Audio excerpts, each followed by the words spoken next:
Bismillahirrahmanirrahim. Assalamu alaikum students. Welcome to our 15th lecture of MTH 108 Business Math 1. Today we will study about chapter 6, which is about quadratic and polynomial functions. What we will study today, we will see basically the applications of quadratic functions. Now we will see what do we mean by the polynomial functions in detail and some word problems related to polynomial functions, graph of polynomial functions and rational functions. Okay, let us quickly revise what we have done so far in our chapter 6. We have studied the quadratic functions. Then we have seen that what will be the graph of the quadratic functions, which is a curve called as parabola. Then we have studied some properties of parabola, namely concavity, that is when we can have the graph concave up and when the graph is concave down. What do we mean by the intercepts of parabola, particularly x-intercept and y-intercept, and how we can find them?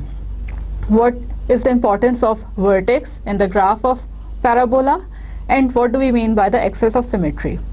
And with the help of these four informations, that is concavity, y-intercept, x-intercept and vertex, we can sketch the graph of a quadratic function. Then we have studied some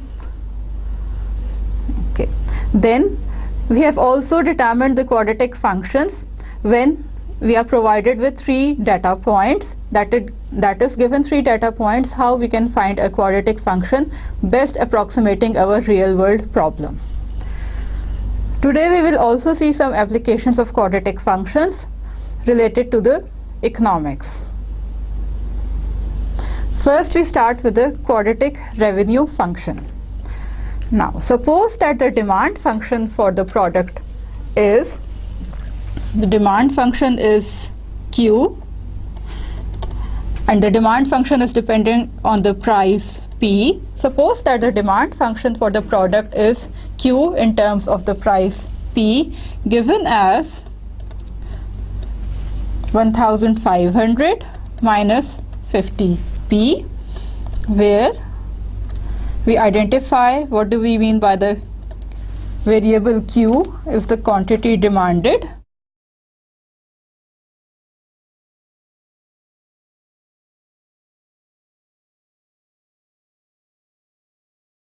and P is the price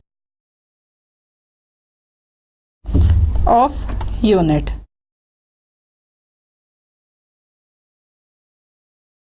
So we have given a demand function in terms of price as 1500 minus 50P. Then the total revenue R from selling Q units of price P will be equals to price into the quantity and price into the quantity demanded. Since the demand function Q is stated in terms of price P, so by putting the value of demand function in the revenue function, our total revenue function will be defined as the function in terms of price P, where P is the price of a unit, which is a function of price.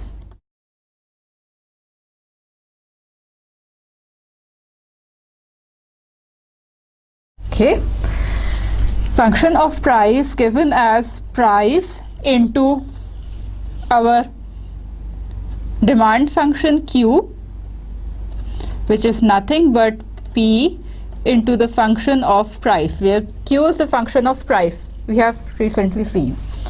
Okay, so by putting the value of Q we obtain P, and Q was 1500 minus 50P. Okay, now we can simplify this, and what do we obtain? 1500P minus 50P square, that is our revenue function in terms of price is minus 50P square plus 1500P plus 0. We can clearly write it in this way. And now this is a quadratic function in terms of price, stating the total revenue function. By comparing this function with the general form of the quadratic function, we obtain that a, the coefficient of p square is minus 50, b is equals to 1500, and c is equals to 0. Now since a is minus 50, which is negative, which means that the graph of this revenue function will be concave down, because a is negative. So we have formulated our revenue function in terms of the price function by using our demand function, and we have seen that our total revenue function is a quadratic function in terms of price. Okay, now we want to investigate further about this revenue function, that is, what will be the graph of this revenue function, what will be the intercepts, and so on. Our revenue function is, we write it again, minus 50 p square plus 15, this is 1500 p. So when the price is 0, what do we get? Our total revenue is 0, so our intercept is basically nothing but the origin 0, 0. Okay, when the revenue is 0, we are interested in finding the p-intercepts, that is the points when the graph crosses the x-axis. We obtain minus 50 p square plus 1500 p is equals to 0.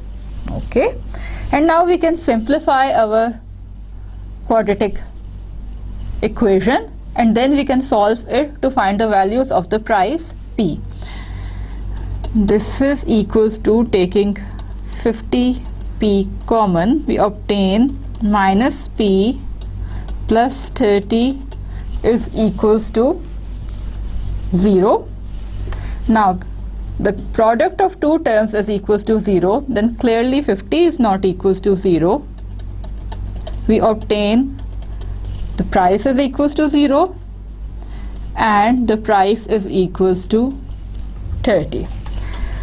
So our p-intercepts or the price intercepts are basically origin, that is when revenue is 0, price was 0, and when price was 30, we obtained the revenue 0. Now one thing more, we need to sketch the graph of revenue function, which is the vertex. Now we have two p-intercepts.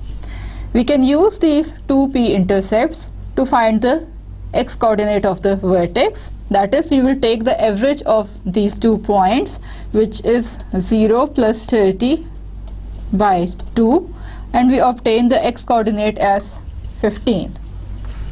Okay, so now we have enough information to sketch the graph of our revenue function.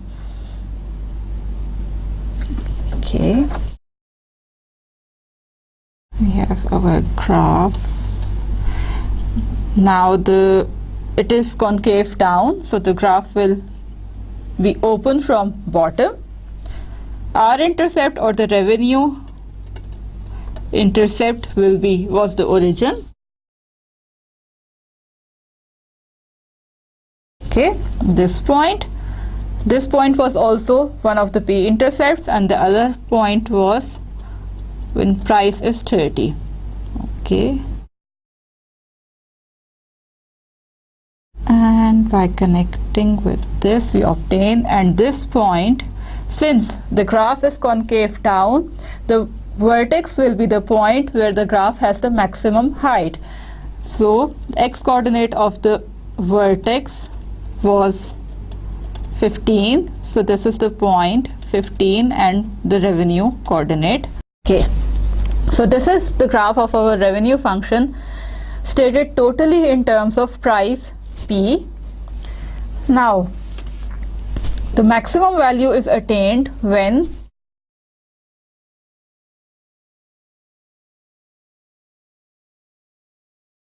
maximum value or the highest point is attained when price is 15.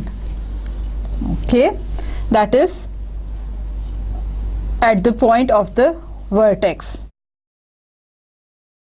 Now, what would be the domain of this graph? The whole real line. By whole real line we mean that we are continuing in this direction and in the negative direction as well, but price cannot be negative. So in this case our domain is basically the restricted domain.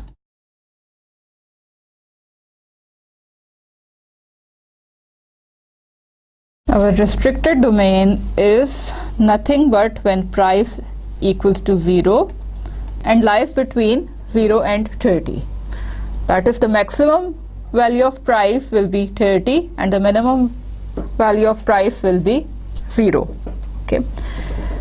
Now, given the p-intercept, that is, we have p-intercept 0, 0 and 30, 0, what is the value of p maximizes the revenue R? We have already discussed this maximum value, that the maximum revenue will be attained when the price p will be equals to 15, that is at the x coordinate of the vertex.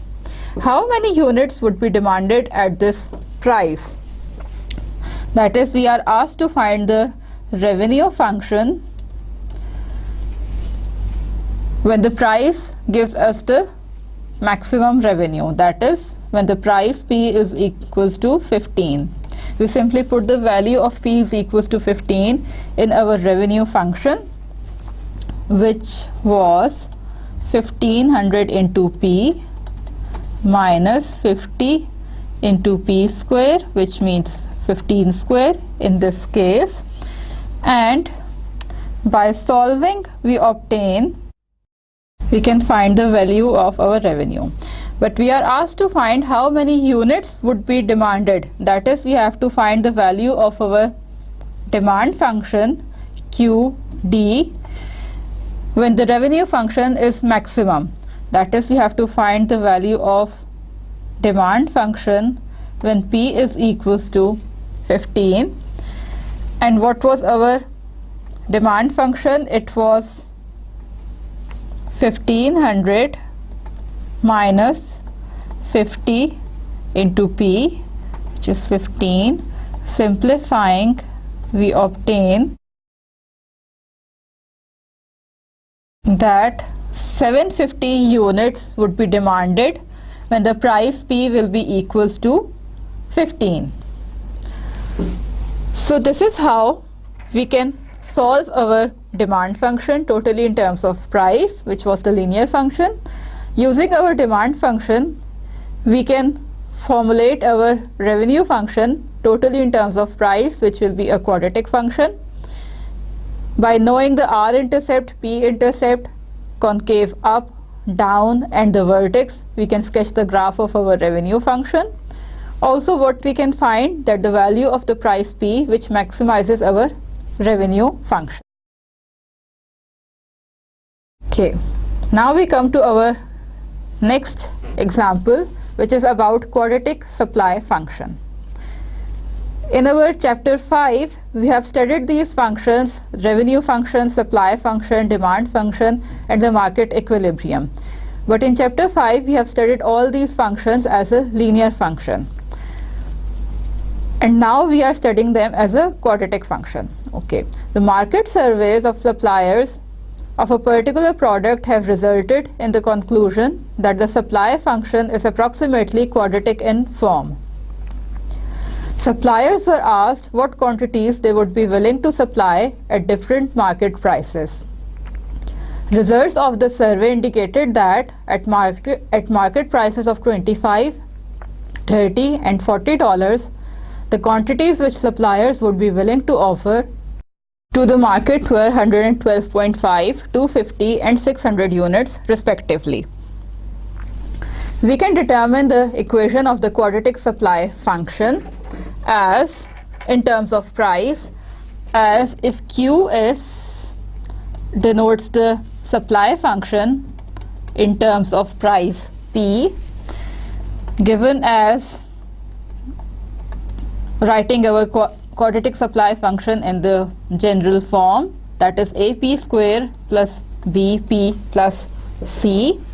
Then if we look back at our question, we are given three market prices, that is $25, $30 and $40 respectively, and according to these three market prices we are also given the number of units supplied.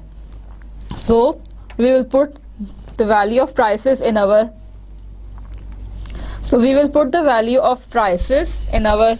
general form of the quadratic supply function, as we have done in our previous chapter. That is, now we have a case that we have three data points, and with the help of these three data points we have to determine the value of the parameters A, B and C to find the best quadratic function which approximates our quadratic supply function in terms of price.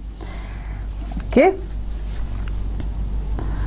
Now when the price is 25, the quantity supplied was 112.5, we obtain A into 25 square is 625 plus 25B plus C. When the price was 30, the quantity supplied was 250, that is 250 is equals to 900A, 30 square is 900 plus 30B plus C. Now when the price was $40, the quantity supplied was 600 units, which is equals to 40 square is 1600A plus 40B plus C. Solving these three equations simultaneously in three unknowns A, B and C, we obtain the value of A is equals to 0.5, B is equals to 0 and C is equals to minus 200. And by putting the values of A, B and C back in the general form of our quadratic supply function, we obtain that our function is basically 0.5 P square minus 200. So this is our quadratic supply function in terms of the price P. Now if we want to sketch the graph of this quadratic supply function, our quadratic supply function is 0.5 P square minus 200. Yes, and now A is equals to 0.5 here, which is positive, so the graph will be concave up.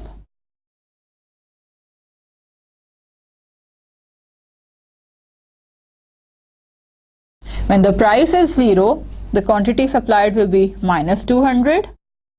Price is 0, quantity supplied is minus 200.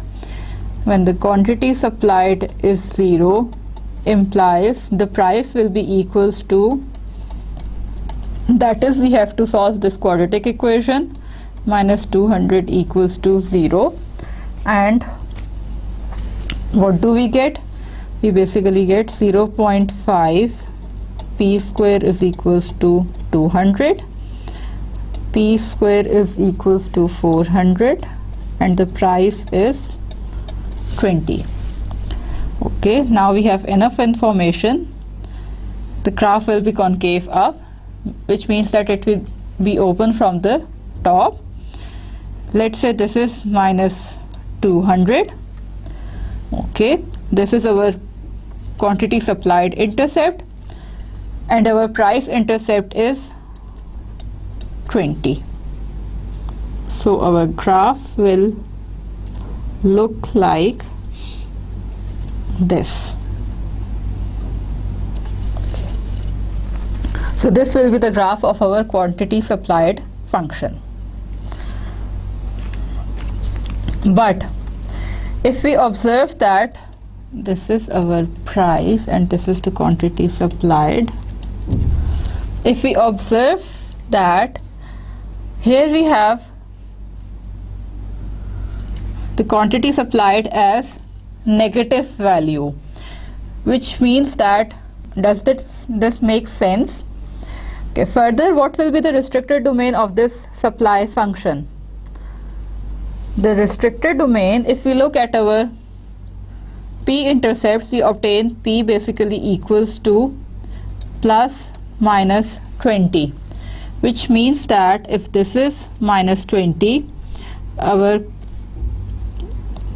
quadratic function must intersect the x-axis at the point minus 20 again.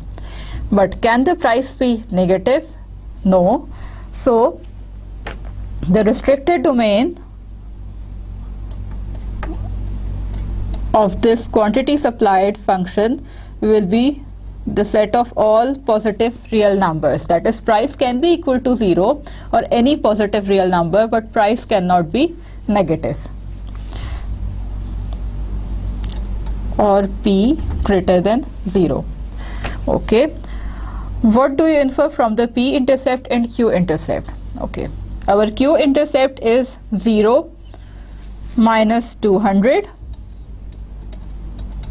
That is, when the price is 0, the quantity supplied is minus 200. Does this make sense? No, the quantity supplied cannot be negative, which means that our graph actually starts from x-axis when the price is 20. Okay, this is not possible. Okay, what about the p-intercept? That is, when the quantity supplied is 0, the price was 20. Does this make sense? Somehow this makes sense, because at the price p is equals to 20, no quantity is supplied, or suppliers are not willing to supply. No quantity is supplied.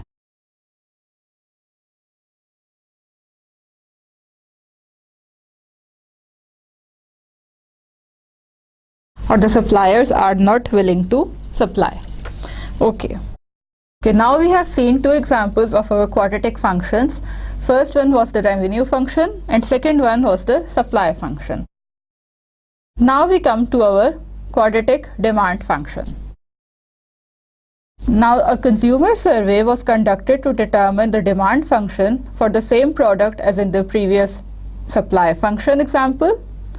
Researchers asked consumers if they would purchase the product at various prices and from their responses constructed estimates of market demand at various market prices. After sample data points were plotted, it was concluded that the demand relationship was estimated best by a quadratic function and not by a linear function. Researchers concluded that the quadratic representation was valid for prices between 5 and 45. If we look carefully at these statements or at these words, we obtain that we have given a hint that we have a restricted domain of the price, which is between 5 and 45. Okay, what further information we have? We are given 3 data points chosen for fitting the curve. That is, when the price was 5, the quantity demanded was 2025 units. When the price was 10, the quantity demanded was 1600 units, and when the price was 20, the quantity demanded was 900 units. Again, we have 3 data points as in the case of previous quadratic supply function, and we have to formulate our quadratic function which best approximates our quadratic demand function. Now our quadratic demand function will have the general form AP square plus B price P plus the constant C, and by using these three data points we have to determine the value of our parameters A, B and C so that we can find our demand function best approximated quadratically in terms of price P. So when the price is 5, the quantity demanded was 2025 units. By putting both the values in our general form, we obtain 25A plus 5B plus C. Okay, when the price was 10, the quantity demanded was 1600. So by putting the value of price and quantity in our general form, we obtain 100A plus 10B plus C. Okay. Next, when the price was 20, the quantity demanded was 900, and here we obtain 400A plus 20B plus C. Now we have three equations. We name them 1, 2, 3. We have three equations in three unknowns A, B and C. We will solve these equations simultaneously to find the values of the parameters A, B and C. Okay. First, what we will do, we will subtract equation 1. We will subtract equation 2 from equation 1. Okay, we rewrite them again. 25A plus 5B plus C, this is our equation 1, and our equation 2 is 100A plus 10B plus C. And now we subtract our equation 2 from equation 1. What do we get? We have eliminated our parameter C. Here in the on the constant side we obtain 425, which is equals to minus 75A minus 5B. Okay, we call this as equation 4. Now we will subtract equation 3 from equation 2. We write both of them again. Our equation 2 was 1600 is equals to 100A plus 10B plus C, and equation 3 was 900 is equals to 400A plus 20B plus C. And now we subtract them. Again we have eliminated our parameter C. Okay, and we are left with constant will be 700. Here we obtain 600A plus 8B. 20, this is 20B plus C, minus 400 plus 100, this is minus 300A, and minus 10B. There is no 8 here. Minus 10B. Okay, we call this as equation 5. Now we have two equations, equation 4 and 5, in two unknowns A and B. Okay, but before going further, we will simplify these equations 4 and 5. Simplifying equation 4, that is taking 5 common from equation 4, we obtain 85 is equals to minus 15A minus B. We call this equation as 4. We call this equation as 4 star. And by simplifying our equation 5, we obtain, taking 10 common, we obtain 70 is equals to minus 30A minus B, and we call this equation as 5 star. Okay, now we have two equations and two unknowns in the simplified form.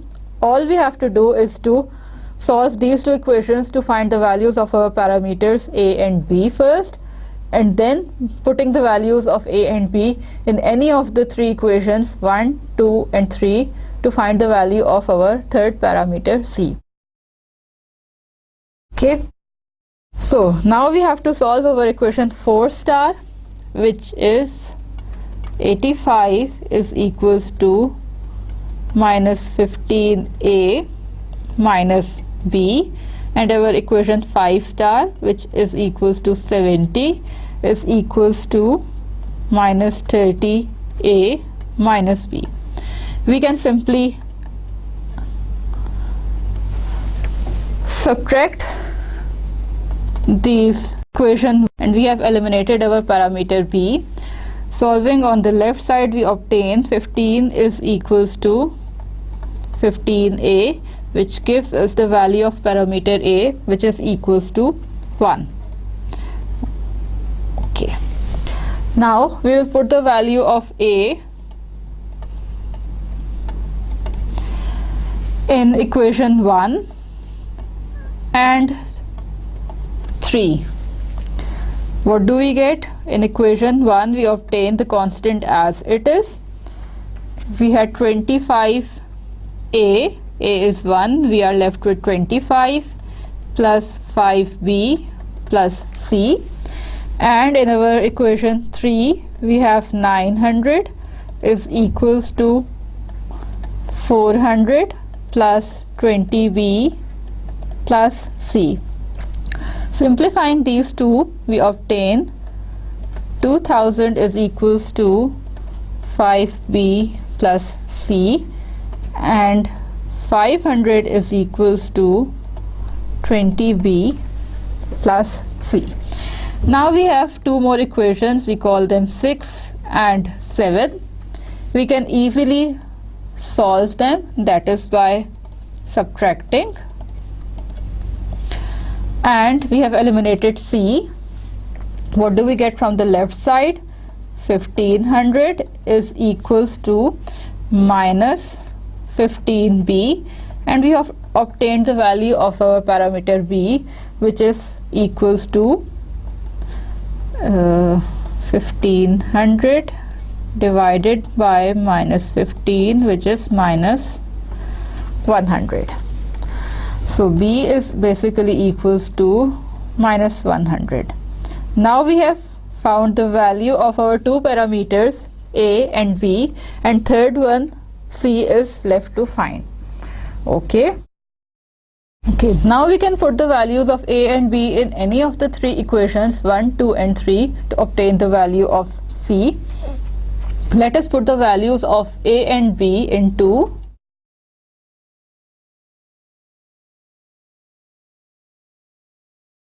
we obtain 1600 is equals to 100. A was 1 plus 10 into B, which is minus 100 plus C, and simplifying we obtain 1600 is equals to 100 minus 1000 plus C, and further simplifying we obtain C is equals to 2500. Okay, now our quadratic demand function will be equals to A into P square. A is 1 plus B into P, B is minus 100P plus 2500. So this is our quadratic demand function in terms of price P. And what is the domain of this demand function? The domain of the demand function is already stated in our statement, that we obtain the best quadratic demand function when P lies between 5 and 45 So this is our restricted domain. Okay. We are interested in the value of finding our demand function when the price P is equals to 30. That is, when P is equals to 30, what will be our demand function? We will simply put the value of P is equals to 30 in our quadratic demand function, and we obtain 30 square minus 100 into 30 plus 2500. Simplifying, we obtain 900 minus 3000 plus 2500, and we obtain that when the price P will be equals to 30, 400 units will be demanded. We will not sketch the graph of our demand function now, but now we will use this quadratic demand function and the quadratic supply function as our previous example to find our market equilibrium. That is, we will use these two functions to find our supply demand function, and there we will sketch the graph of our demand function. Okay, now we come to our supply demand equilibrium. Market equilibrium between supply and demand can be determined by equating the quantity supplied and quantity demanded. If we consider our last two examples of quadratic supply function and quadratic demand function, then market equilibrium will be attained when the quantity supplied is equal to the quantity demanded, which means that we simply have to put the values of both the supply function and the demand function and equate them, where our supply function was 0.5 p square minus 200, and our demand function was p square minus 100p plus 2500. Okay, simplifying, what do we obtain? That is, we have to find the value of the price which gives us the market equilibrium. That is, the quantity supplied is equals to the quantity demanded. Simplifying, we obtain 0.5 p square minus 100 p plus 2700 is equals to 0. So we have a quadratic function in terms of price P, and to find the supply demand equilibrium we have to solve this quadratic equation or a second degree equation. That is, we have to solve this equation to find the roots and to find the value of our price P. Since we can see that we cannot easily make the factors in this case, so we will use the quadratic formula. Okay, formula. So price will be equals to 100 plus minus 100 square minus 4 into 0.5 into 2700 whole divided by 2a, which is 1. Okay, simplifying this, we obtained 100 plus minus 4600 under root, which is nothing but 100 plus minus 67.82. So the price is basically can be equals to 167.82, or the price can be equals to 32.18. So when we have these two prices, we will obtain the market equilibrium.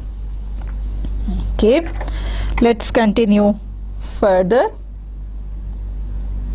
We have solved our quadratic equation in terms of our quadratic equation of price P to find the values of price, which gives us the market equilibrium. But our restricted domain was, if we remember, our restricted domain was, that is when price lies between 5 and 45. And by using the quadratic formula, the two prices we have obtained are 167.82 and the second one is 32.18, which means that the price 167.82 does not fit our restricted domain. It does not lie in our restricted domain. So this price is not suitable to give us our market equilibrium. This lies outside our restricted domain. So the price P is equals to 32.18 is the most suitable to give us the market equilibrium. This price is okay. Now the quantity demanded at this price 32.18 will be equals to 317.55 and the quantity supplied will be equals to 317.77. I have written them directly, but you can easily calculate our demand function and supply function when the price P is equals to 32.18. So we can see that at price P is equals to 32.18, our demand function and supply function are equal. That is, the number of units demanded is same as the number of units supplied. Now we sketch the graph of both the functions, the supply function and our demand function. If this is minus 200, then this was our quantity supplied function with this value as P is equals to 20, and our demand function when price, let us write our demand function again. This is P square minus 100P plus 2500. That is, when price P is equals to 0, the quantity demanded will be 2500 units. Okay, if this is 25, we obtain this value, and the price is 0, we obtain somewhere. So the two graphs should behave like this, where this is the point where both the graphs intersect. Okay, if we recall from our chapter 5, we have said that the graph of demand function is always decreasing, that is from left to right, falling from left to right. So this is our demand function, and the supply function is directly proportional to the price. So the graph of supply function is always increasing, that is rising from left to right, and the point where both the graphs intersects is actually the price where we obtain our market equilibrium, which is 32.18. And if this is 45 and if this is 5, then we are only restricted in the domain when the price P lies between 5 and 45. And what will be the value of our y-intercept where both the graphs intersect? That is, this value will be the number of units demanded and the number of units supplied, that is 317.77 units. So this graph tells us that we will obtain the market equilibrium when the price will be 32.18, that is, at this point both the graphs intersect, and the height or the y coordinate at which both the graphs intersect is the number of units which are demanded and the number of units supplied, which is same, which is 317.77, where the demand function graph is a decreasing graph and the supplied function graph is an increasing graph. So by knowing the demand function and the supply function, we can easily find the value of the price at which we obtain the market equilibrium, that is the price at which the number of units supplied is same as the number of units demanded. So we have done enough examples of our quadratic functions related to the economic side. That is, we have studied our quadratic revenue function, quadratic supply function, quadratic demand function, and then using our demand and supply function we have studied our supply demand equilibrium function, and we have also sketched the graphs of all these functions. Now we will study about polynomial function.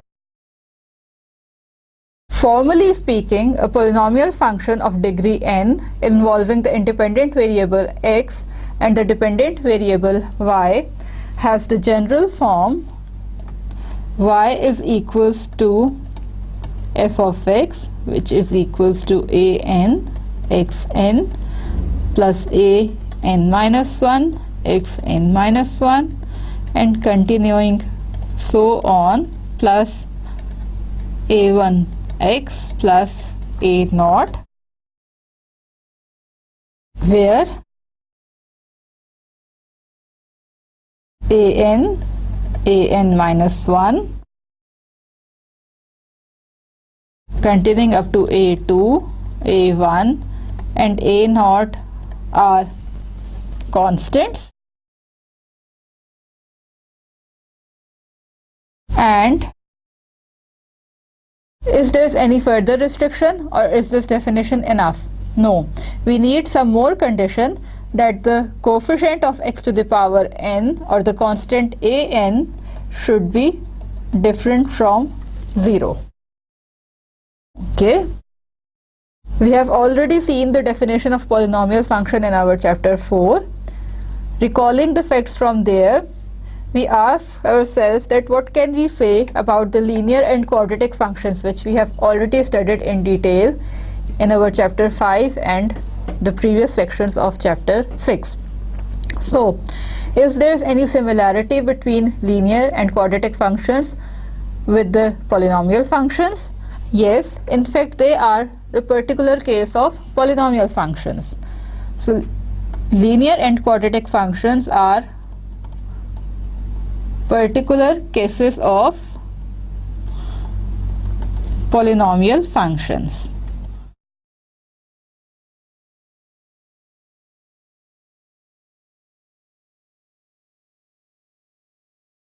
For this, to understand that how these linear and quadratic functions are particular cases of polynomial functions, we have to understand one definition, which is about the degree of a polynomial. So what do we mean by the degree of a polynomial? It is the exponent of the highest power term in the expression. That is, if we are given a polynomial, writing the general form, a n x n plus a n minus 1 x n minus 1 plus so on, continuing up to a1 x plus a naught, with the condition that a n is different from 0, then the exponent of the highest power term. Now the highest power term in this case is x to the power n, and the exponent, that is this one. So in this case, this is a polynomial of n degree. N is the degree of the polynomial, that is the exponent of the highest power term in the expression. Now using this definition of degree, we can clearly see that how linear and quadratic functions are the particular cases of polynomials. We say that a linear function is a first degree polynomial function. For this we if we write the general form of our linear function, which is y is equals to f of x, which is equals to ax plus b, with the condition that a different from 0, what will be the degree of this function? Clearly it is a linear function, and what will be the degree? The exponent of the highest power term. So the highest power term is this one, and the exponent is 1. So 1 is the degree here. So a linear function is a polynomial of degree 1. So it is a special case of a polynomial. Same is with the case of a quadratic function. If we recall the general form of our quadratic function, which is ax square plus bx plus c, with the condition that a is different from 0. So again, by looking at the definition of degree, that is the exponent of the highest power term. The highest power term is x square, and the exponent here is 2. So a quadratic function is a polynomial of degree 2. Similarly, we can tell about the cubic function, where a cubic function has the general form y is equals to f of x is equals to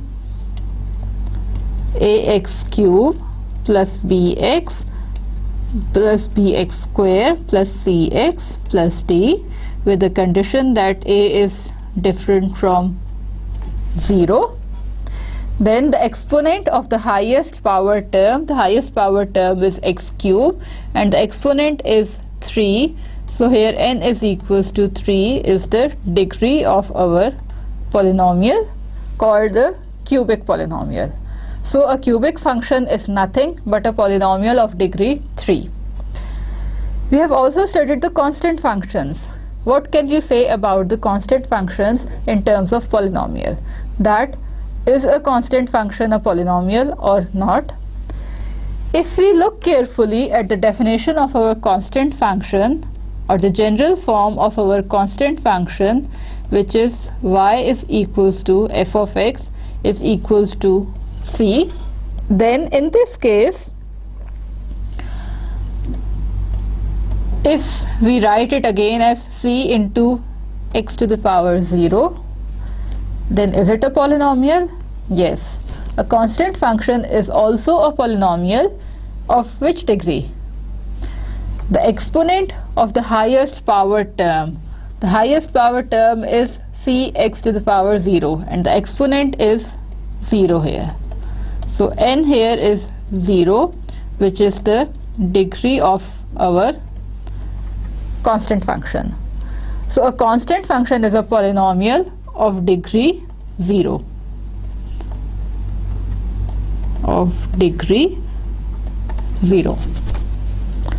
So constant is also a polynomial of the lowest degree, which is 0. Okay. So far we have seen that how we can plot our quadratic function, either by using some ordered pairs, or we can also sketch the graph of our quadratic function by using the properties of parabola, that is concavity, intercepts and vertex. Now we go one step further, that is we want to know the graphical characteristics of cubic functions. With the help of the graphical characteristics of cubic functions, we will generalize the graphical characteristics of polynomials actually. So to generalize the things, we will go only one step further. Now what do we know about the graphical characteristics or the roots of a cubic function? That is, a cubic function will have at most 3 roots. It is very natural. That is the degree of the polynomial, or the roots of a function will be at most equal to the degree of the polynomial. A cubic function has degree 3, so a cubic function will have at most 3 roots. We have 3 major possibilities obtaining the roots of a cubic function. Either all the 3 roots are real and distinct, that is different from each other, or we obtain real roots but all the three roots are same, or we obtain one real root and the other two roots are the complex conjugate of each other. Okay, now what do we mean by these three possibilities of the roots of a cubic function? That is, either we obtain a graph of a cubic function like this, or a graph like this, okay, or a graph like this, or a graph like this. These four are all the graphs of a cubic function. In this case, in the first diagram, what we can see that a cubic function has three roots, but all the three roots are the same. That is, we have three same real roots. Okay. In the second diagram, we see that a cubic function or the graph intersects the x-axis only at one point. So in this case, the cubic function has only one real root. Okay. Third graph intersects the x-axis at 3 points, which is 1, 2 and 3. So this is the graph of a cubic function with three different real roots. Three distinct real roots. And our fourth graph is also a graph of a cubic function intersecting the x-axis only at one point, which means that in this case we have one real root and the other two roots are complex conjugate of each other. So with the help of this graphical behavior of our cubic function, we will sketch our polynomials. How this graphical behavior will help us? For this, we have to understand one definition, one term, which is the ultimate direction attribute.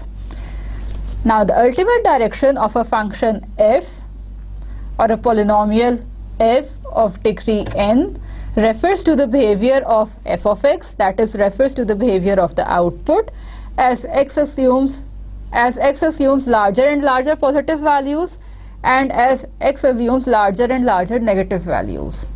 Okay. In the case of polynomials, the ultimate behavior is determined by the behavior of the highest power term in the function, because this term contributes more to the value of the output. For example, in the case of a quadratic function, what is the general form of our quadratic function or a polynomial of degree 2 is nothing but ax square plus bx plus c, with the condition that a is different from 0. Now, what we are saying that for polynomials, the ultimate behavior is determined by the behavior of the highest power term in the function. In the case of quadratic function, the highest power term is x square. So this term basically tells us the ultimate behavior of the output, because this term ax square is contributing more to the output than the other two terms bx and c. And we have already seen in the case of quadratic functions that the sign of a, the contribution of the highest power term, that is the ax square, is dominant. How? The sign of a tells us the concavity of the parabola. That is, ax square contributes more in the case of quadratic function. And how this term contributes? In the case of parabola, this term a tells us about the concavity of the parabola. That is, the graph will be open from the top or open from the bottom. concavity of the parabola. Okay, so this tells us about the ultimate direction. That is, we look at the highest power term in our polynomial, and this highest power term contributes more than the other terms, and we see that what will be the behavior or what will be the output when x assumes very large values, that is when x approaches to positive infinity, and what will be the output or what will be the behavior of the function when x assumes very large but negative values, that is when x approaches to minus infinity. Now for the polynomial functions of the form, we generalize our previous thing which we have seen for the case of a quadratic function. Now for the polynomial functions of the form f of x is equals to a n x to the power n plus a n minus 1 x to the power n minus 1 plus so on up to a1 x plus a naught, with the condition that a n is different from 0. If you have a polynomial function of this form, the ultimate behavior depends on the term which is the highest powered one, that is a n x to the power n. That is, this term gives us the ultimate behavior, and the sign of the coefficient a n. Further, how we obtain our ultimate behavior? By knowing the sign of a n, that is the sign of our coefficient a n, and by looking at n, that is n odd or even. These two values play a significant role in determining the ultimate direction. We summarize the things in our table, that is when n is even, then the xn will be positive throughout, xn will take only positive values, xn will not take negative values, and the second factor which is playing role in telling us the ultimate direction is the sign of a n. For even n, xn will be positive throughout. If a n is positive, the graph will lie in first and second quadrant. Okay. If a n is negative, the graph will lie in third and fourth quadrant. Now when n is odd, that is, let's say we have a polynomial of degree 3, a cubic function, then xn will be positive when x is positive, and it will be negative when x is negative. So for negative values, xn will be negative, for positive values, xn will be positive. And what will be the role of the sign of a n? That is, when a n is positive, the graph will mainly lie in first and third quadrant, and when a n is negative, the graph will mainly lie in second and fourth quadrant. Okay. So what do we mean by all this information? We have our first case when n is even. So the values of x will be positive throughout, which means that we are here.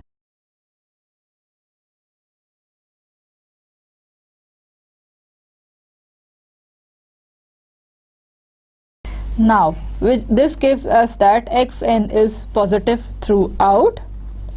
Now, if again an is also positive, the graph will lie in the first and the second quadrant, where this is our first quadrant, this is our second quadrant, this one is third, and this one is fourth, going in the counterclockwise direction. Okay. The second case when n is even, which means that our xn is positive, so we are mainly lying here, and when an is negative, the graph will lie in the third and fourth quadrant. Mainly it will lie down. Okay. Now our third case, when n is odd, then we have two cases of xn. xn will be positive for positive values of x, and xn will be negative for negative values of x. Okay, that is, we are mainly in our y is positive, when x is positive, y is positive, that is, we are mainly here, and when x is negative, y is negative, that is, we are mainly here in the first and the third quadrant. And when an is further positive, the graph will lie in the first and the third quadrant only. And now the last case, when n is odd, this gives us xn positive for x positive and xn negative for x negative. That is, we should remain in first and third quadrant. But our an is also negative, so it will change the quadrants. Instead of this will shift to this quadrant, and the third quadrant will shift to fourth quadrant. That is, the graph will mainly lie in the second and fourth quadrant. That is, whenever we have an positive, it changes our quadrants automatically. In the case of n even, the graph for the positive an lies in first and second quadrant, and for the negative an, this first quadrant shifts to fourth quadrant and second quadrant shifts to third quadrant. That is, this one shifts to fourth and this one shifts to third quadrant. Now we look at these positive, negative and quadrant case for a particular case, that is when n is even, particularly n is equals to 2, and for the odd case when n is equals to 3, because for these two cases we have seen the graphs. For the quadratic case we have sketched the graph in fact, and we can easily understand and memorize and remember what do we mean by the ultimate direction attribute of the highest power term of a polynomial. Okay, now we come to the case n is even, and let's say n is equals to 2. Okay, xn is positive throughout. We know n is equals to 2 means we are dealing with a quadratic function, that is, the graph will be a parabola. For n is equals to 2, the graph totally lies in the above the x-axis or the x-axis. It does not lie on the negative side. It does not lie on the negative side of the y-axis.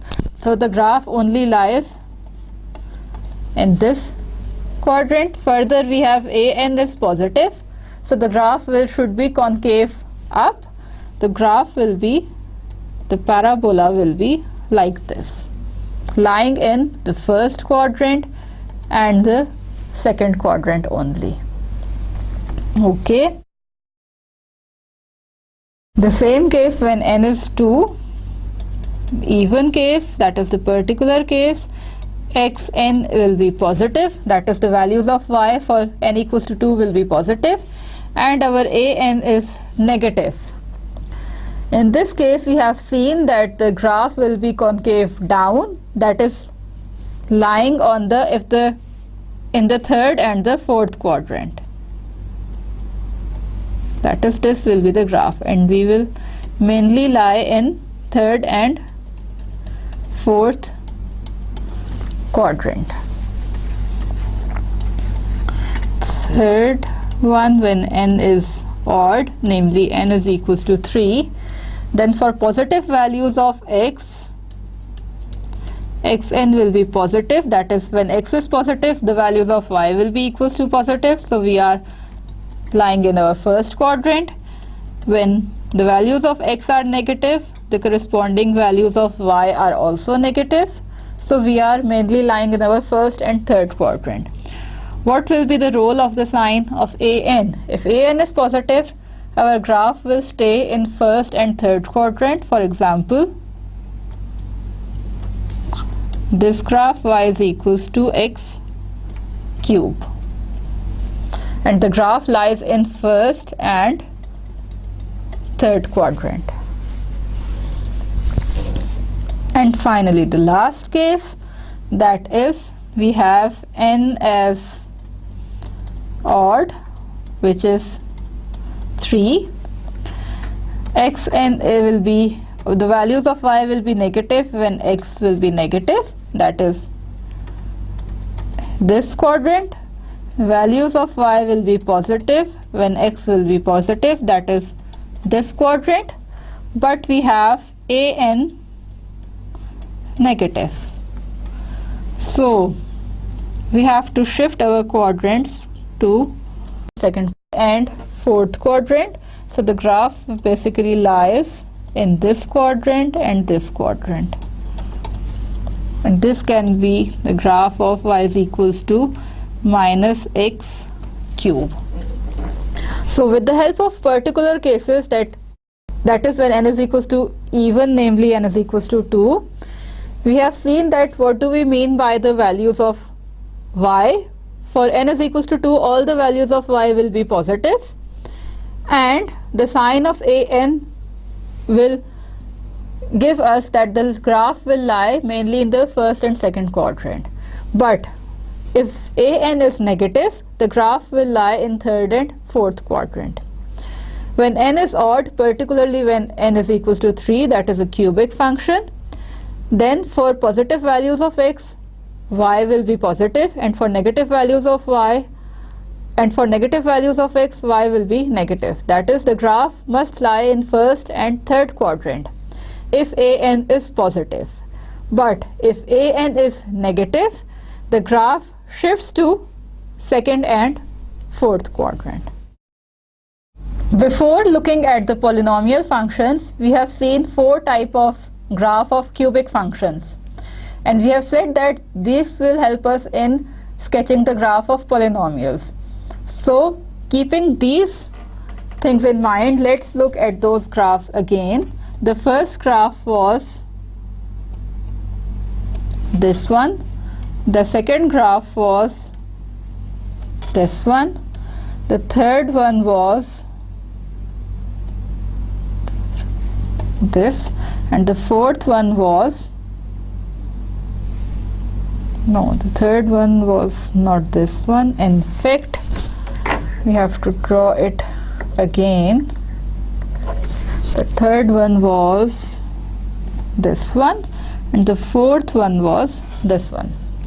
Okay, in this case, the graph lies between first and third quadrant, first quadrant and third quadrant, which means that we know that n is equals to 3 in all the 4 cases. In the first graph, the graph mainly lies between first and third quadrant, which means that an in this case is positive. Okay, the second graph, the graph mainly lies on the second and fourth quadrant, which means that an is negative in this case. An is negative in this case, and n is equals to 3.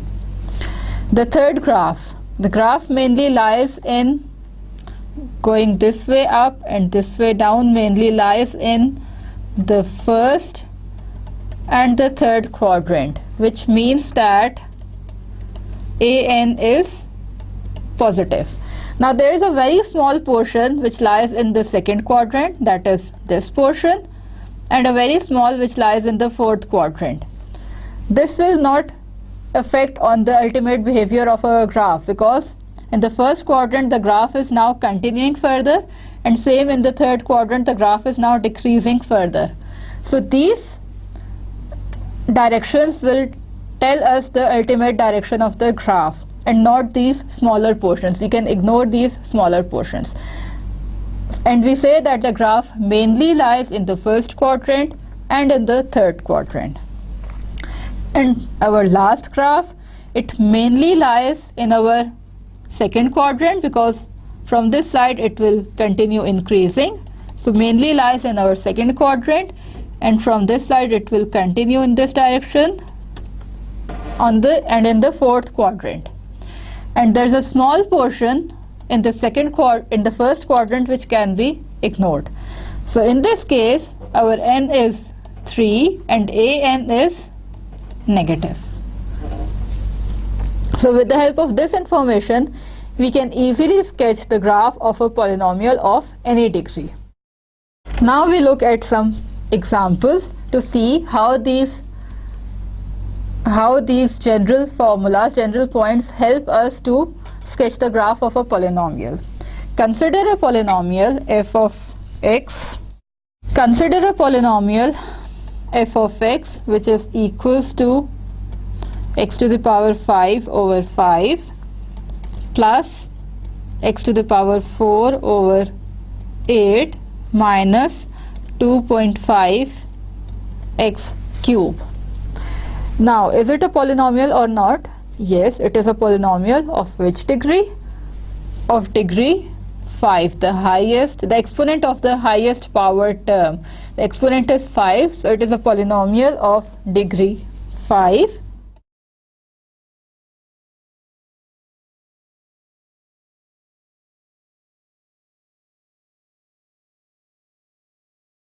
And what is an here is the dominant term will be x to the power 5 over 5.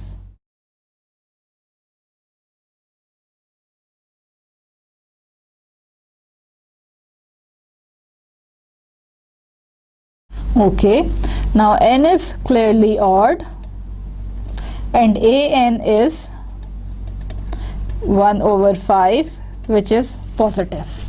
So the graph must mainly lie in the first quadrant and the third quadrant. Okay, now we further solve this, but this information is not enough to sketch the graph of this polynomial of degree 5. How we will proceed further? We will find the x-intercept and the y-intercept. When x is equals to 0, we obtain y is equals to 0. Okay, so y-intercept is the origin. To find the x-intercepts, we can simplify our function as by taking x cube common. We obtain x square by 5 plus x by 8 minus 2.5 and putting it equals to 0, because we are finding now the x-intercepts, in which we have to put our function equals to 0. So x cube is equals to 0 gives us three same roots, namely 0, 0 and 0. And next thing is we have to simplify our quadratic equation, and to solve it we obtain. So now we have 3 zeros, and simplifying our quadratic equation in brackets we have 8x square plus 5x minus 100 divided by 40 is equals to 0. Since 1 over 40 is not equals to 0, so we have our equation as 8x square plus 5x minus 100 equals to 0. Now we can solve this quadratic equation either by using the factors or the quadratic formula. Here we will use our quadratic formula with a is equals to 8, b is equals to 5 and c is equals to minus 100. So x is equals to minus 5 plus minus 25 minus 4 into a into c divided by 2a, which is equals to minus 5 plus minus 25 plus 3200 under root divided by 16, which is minus 5 plus minus simplifying the under root term we have 56.78 divided by 16, and then we have two roots which are obtained as 51.78 by 16 and minus 61.78 by 16. Upon simplifying, we obtain 3.236 and minus 3.861. And now we have to draw the graph of this polynomial of degree 5. Okay, if we go back, our graph mainly lies in the first and the third quadrant. An is positive and n is odd. So our y-intercept is the origin, so the graph passes through the origin, and our 3 x-intercepts are also origin. The other 2 x-intercepts are somewhat here and here. And what further information we have? Okay, so the graph will pass through this point, increasing, passing through the origin, lying in the fourth quadrant, and then again crossing the x-axis and going upwards. So this will be the graph of our polynomial of degree 5 with 3 x-intercepts as the origin, which is same as the y-intercept.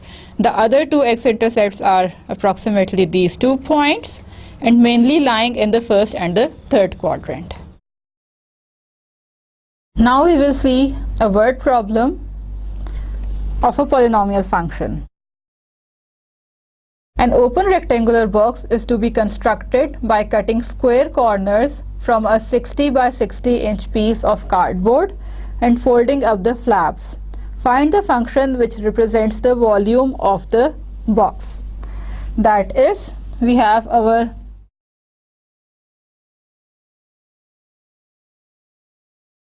cardboard, this which is 60 by 60, and we have to make an open rectangular box by cutting the square corners, that is these corners respectively, and folding up the flaps. So let's say if this is x, then the square corners means that this side will be also x, and the same with the rest of the 3 corners. Okay, so what will be the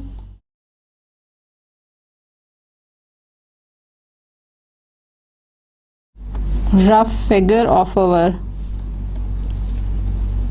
open rectangular box?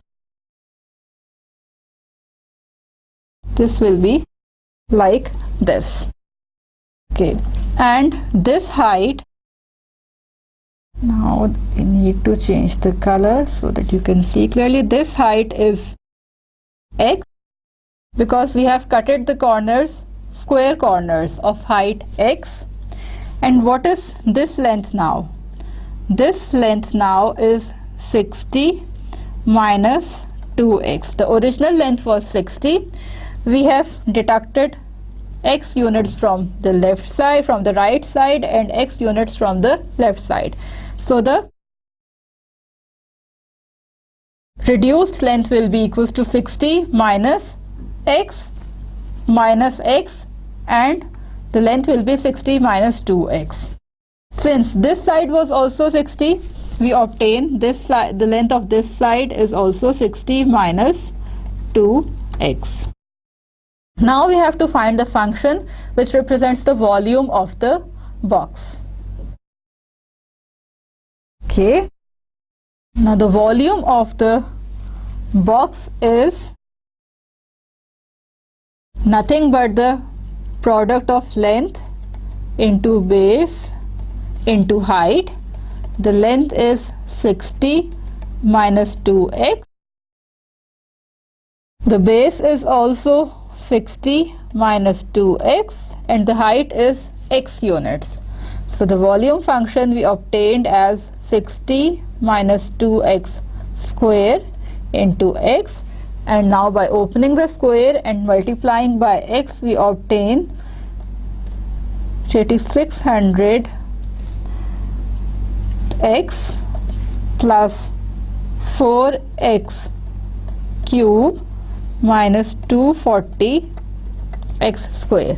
So the volume is a cubic function or a polynomial function of degree 3 in terms of the x.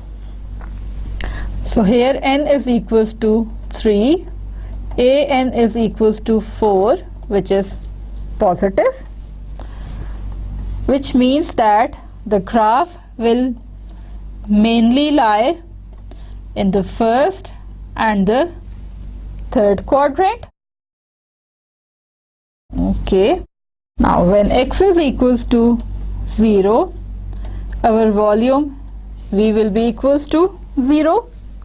Okay, when v is equals to 0, what will be the value of x? We will solve this equation. We obtain x is equals to 0 and 60 minus 2x whole square is equals to 0. Simplifying gives us 60 minus 2x is equals to 0 and x is equals to 30. So further we are asked that what is the restricted domain of the function. So the restricted domain will be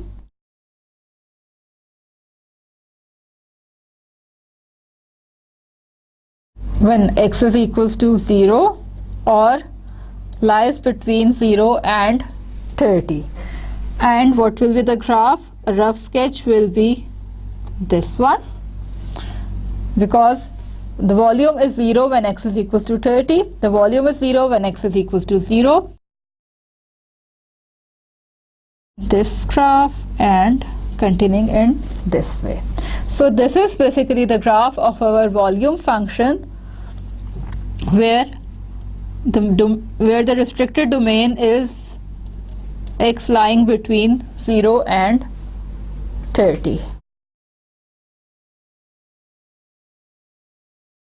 Okay, now we have seen enough applications of polynomial functions and how we can sketch the graph of our polynomial function. The last thing which is to be discussed in this chapter is about the rational functions. So rational functions are basically the ratios of two polynomial functions with the general form as f of x is equals to a function g of x with the ratio of a function h of x, where g of x is a polynomial, that is an xn plus a n minus 1 x n minus 1 plus so on up to a1x plus a naught, and h of x is a function bm x to the power m plus b m minus 1 x to the power m minus 1 plus continuing so on up to b1x plus b naught, where g is a polynomial of degree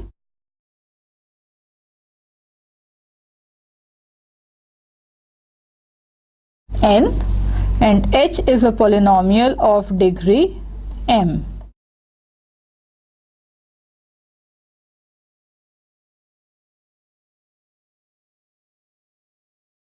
Provided that our polynomial in the denominator should be different from 0.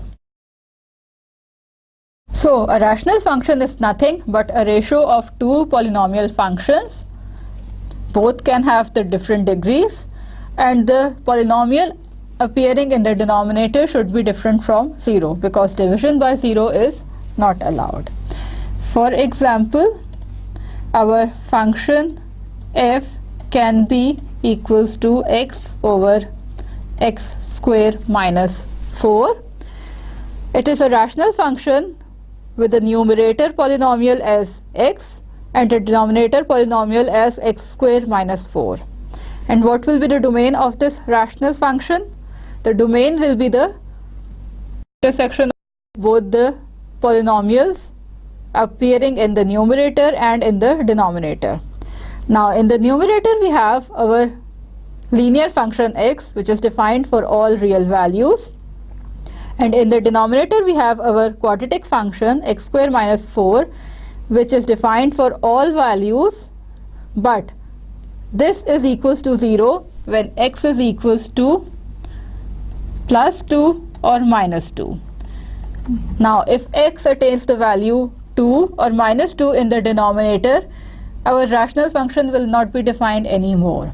So the domain of this rational function will be all reals except when x attains the value plus 2 and minus 2. That is, all possible values except when the denominator is equals to 0, and the denominator, when the denominator is different from 0, and in this case the denominator is 0 when x square minus 4 is equals to 0. Simplifying, we obtain x square is equals to 4 and x is equals to plus minus 2. So the domain is the intersection of all those points where the denominator is different from 0. Let us consider one more example of g of x is equals to x square minus 5x plus 10 divided by x. Then what will be the domain of this rational function? The domain of this rational function, in the numerator we have a quadratic function, and a quadratic function is defined for all real values. So in the numerator we have no problem. In the denominator we have a linear function x, and the denominator will be equals to 0 when x is equals to 0. So the intersection of both the domains will be all real numbers except when x is different from 0. So in this case of rational functions, we take the domain as the intersection of both the numerator and the denominator except the points where the denominator is 0. With this we end our chapter 6, and we see what we have studied so far in today's lecture. Today we have studied the quadratic revenue function first, then we have seen the supply function which was quadratic also, then the quadratic demand function, and using the supply and demand function we have find the value of price, which gives us the market equilibrium. That is, we have also studied our supply and demand function. Then we have studied the polynomial functions and what do we mean by the ultimate direction of the polynomial function. With the help of this knowledge, we have seen that how we can sketch our polynomials of any degree. And to understand, we have seen the particular case when n is equals to 2, that is the quadratic functions, and when n is equals to 3, that is the cubic functions. And in the end, we have also seen the definition of a rational function and what do we mean by the domain of a rational function and how we can find it. With this, we end our today's lecture. Hope this chapter was clear to you, and next time we will study our chapter 7, which is about exponential and logarithmic functions. Allah Hafiz, students.